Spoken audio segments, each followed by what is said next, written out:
আসসালামু আলাইকুম। কেমন আছেন আপনারা? আশা করি ভালো আছেন, আমিও ভালো আছি। কিন্তু যেই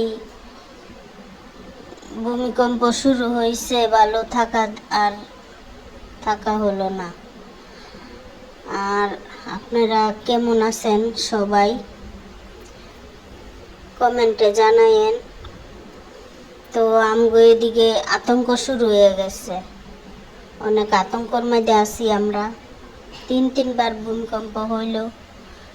আর মনে করেন শুক্রবারে যে ভূমিকম্পটা হয়েছে অনেক ভয়ঙ্কর, অনেক ভয় পাইছি।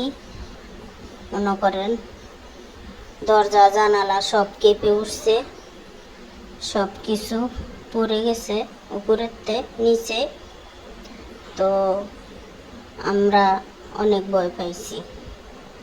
তো আপনারা সবাই ভালো থাকেন, আল্লাহকে ডাকেন, আল্লাহকে স্মরণ করেন, আল্লাহকে ভয় করেন। দেখি আল্লাহ কি করে। সামনে তো অনেক বড় ভূমিকম্প বলে হবে। তো আসুন আমরা সবাই আল্লাহকে ভয় করি। তো আল্লাহকে ভয় কিভাবে করব? আল্লাহকে ডাকবো।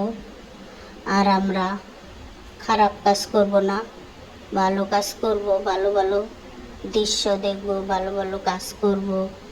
তো মনে করেন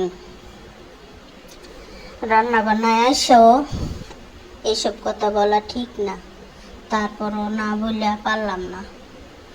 তো মুরগির মাংস রান্না করতেছি আলু দিয়া, ভাবলাম যে আপনাদের সাথে একটু শেয়ার করি। তো এই মুরগির কুরমা রান্না করতেছি আলু দিয়া, সাদা পাকাইতেছি কাঁচামরিচ দিয়া। আপনার কিভাবে রান্না করে জানি না, আমগো ঢাকার মধ্যে এভাবে রান্না করে মাংস, সাদা মাংস। এটারে বলে কুরমা, সাদা কুরমা মুরগির আলু দিয়া, তারপরে কাঁচামরিচ শুধু, মরিচ হলুদ না। তো ভিডিওটা ভালো লাগলে লাইক কমেন্ট শেয়ার করেন।